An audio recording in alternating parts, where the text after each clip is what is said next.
Picture this. It's dawn. The air is literally thick with anticipation, and you can hear the sounds of massive armies arrayed against each other right there on the Kurukshetra battlefield. The absolute greatest war in mythological history is about to kick off. And right in the middle of these two vast opposing forces is a single chariot. Inside is Arjuna, the absolute greatest archer alive, and his charioteer, Krishna. But instead of raising his weapon, Arjuna just physically collapses. He drops his bow. He flat out refuses to fight. Now you might be wondering, why? Why would the greatest hero of this epic just quit right before the absolute climax of the entire war? Well, to figure out Arjuna's profound moral crisis, we really need to understand the crazy world he's living in. So let's dive right into this explainer on the Mahabharata and the Bhagavad Gita.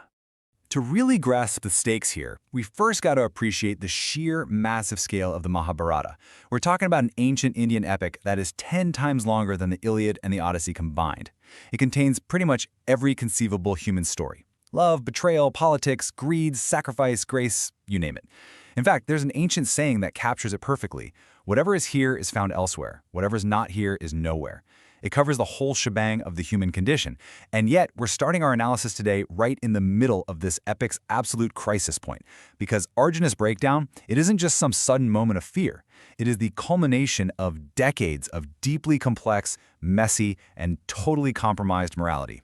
Which brings us to Section 1, No Clean Heroes. To make sense of this world, we have to recognize that this story is taking place during the Dvapara Yuga. Basically, it's a time of deep moral decline, where the symbolic bull of dharma, or morality, is hobbling around on just 2 legs instead of 4. Deceit is absolutely everywhere, and morality has become incredibly subjective. So the Kurukshetra war completely flips our usual expectations of heroes and villains. This is a battle between 2 branches of the same royal family over the throne of Hastinapura. On side A, we've got the Pandavas, 5 brothers, sons of the gods, traditionally seen as the quote-unquote righteous side.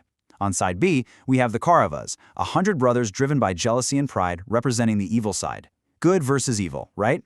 Well, actually, scratch that. The Mahabharata refuses to let it be that simple. The good Pandavas literally gamble away their shared wife. Meanwhile, the evil Kaurava, specifically their leader, Duryodhana, show this fierce, unwavering loyalty to outcasts when literally no one else will. Let's break down exactly how the righteous side falls so far. We've got to talk about the infamous dice game.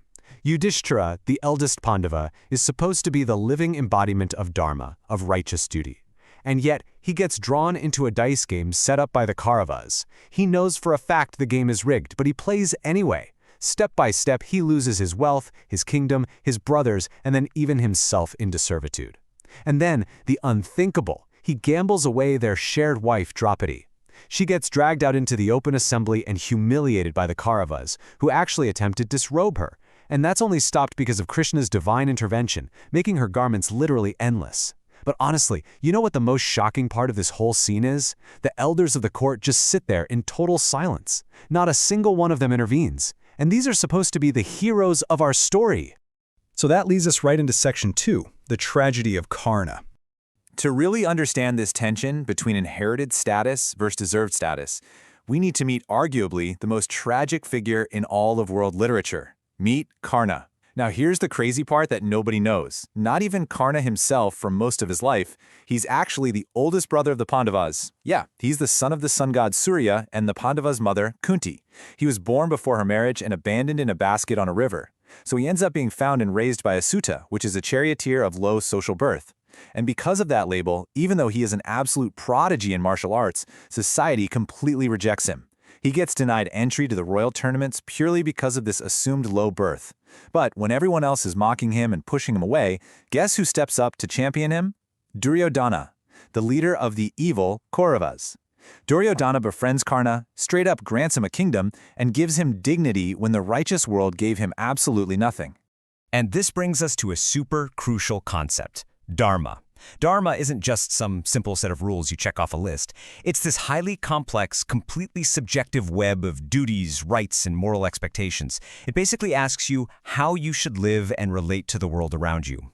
And here is the real tragedy of this whole thing. Karna fights on the wrong side of the Kurukshetra war. But he doesn't do it because he's some evil guy. He does it because, in his own subjective interpretation of Dharma, loyalty to his friend is his absolute highest value. Later on in the epic, Krishna and Kunti finally sit Karna down and reveal the truth. He is a Pandava. He's out there fighting his own flesh and blood. They try so hard to convince him to switch sides, even promising him the throne. But Karna's response is just devastatingly principled.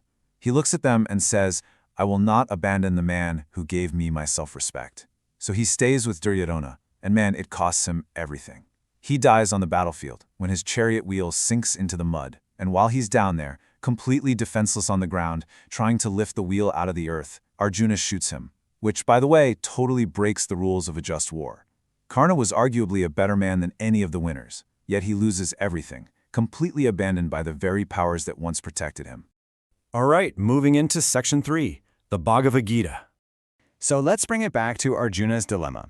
Faced with this incredibly messy, profound moral crisis we just talked about, Arjuna collapses. And in response, his charioteer, Krishna, delivers what is basically the ultimate philosophical discourse. Krishna's very first step is to completely shift Arjuna's perspective on reality itself. He introduces this concept of the Atman. The Atman is the immortal, supreme inner self. It is completely changeless and totally free. Krishna explains to Arjuna that the true self actually persists through all experiences and totally survives the crisis of physical death. So if you think about it, the physical destruction happening on the battlefield right in front of them is, in a way, an illusion covering up a much deeper eternal reality. The physical bodies might fall, but the Atman, it absolutely cannot be destroyed. Okay, but the crucial point here is figuring out how this translates into actual action. If the physical world is just temporary, how are we supposed to act within it? Well, Krishna's answer is Nishkama Karma. This translates to desireless action. He tells Arjuna straight up, you must fight, but not because winning the war actually matters, not for the kingdom, and definitely not for revenge. He tells him he has to fight because it is his specific duty, his dharma, as a warrior. Krishna's essentially saying, look, do what you are called to do, but completely detach yourself from the results. You can't cling to the outcome. Acting in alignment with your duty, without any selfish desire for the reward, is the actual, true path to spiritual liberation. Which takes us to Section 4, the modern battlefield. What's amazing is that the Gita's universal application totally transcends ancient history. It's this incredible guide for wrestling with impossible choices in literally any era. Just look at two of the most defining figures of the 20th century. They both turned to the Gita, but for entirely different reasons. Mahatma Gandhi actually called the Bhagavad Gita his mother. He leaned on its teachings of desireless action to guide his massively successful nonviolent resistance movement. But then, on the absolute other end of the spectrum, you have J. Robert Oppenheimer. The theoretical physicist who directed the Manhattan Project used the exact same text to process creating the atomic bomb. When he saw that first nuclear explosion, he famously quoted Krishna saying, "Now I am become death, the destroyer of worlds." It is just the ultimate moral paradox, right? You have one single ancient text inspiring both profound nonviolence and the justification for the world's most destructive weapon. All right, that brings us to Section 5, a quick recap and teaser. Let's quickly wrap this up and look at our core takeaways here. This epic completely refuses simple categories. There are no clean heroes. The righteous side cheats and gambles away their own wife, while the evil side shows this incredible, fierce loyalty. We looked at Karna's immense tragedy, literally the best man fighting for the wrong side just because loyalty was his highest truth, which ultimately cost him everything. We saw Arjuna's paralysis on the battlefield, which is what gave birth to the Bhagavad Gita in the first place. And finally, we broke down Krishna's profound teaching of Nishkama Karma, understanding reality correctly and doing your duty without any attachment to the result. If this explainer shows us anything, it's that in the real world, doing the right thing and feeling good about it are very, very rarely the same thing. So, as we finish up, I want to leave you with this final provocative thought to chew on. If doing your duty, practicing desireless action, means utterly abandoning your own personal desires and your attachments, whose dharma are you actually fulfilling? Is morality just entirely subjective, based on whatever weird circumstances we find ourselves in, exactly like it was for Karna and Arjuna? The Mahabharata shows us a world in deep moral decline during the Dvapara Yuga. But what happens when the final, darkest age, the Kali Yuga, finally takes over?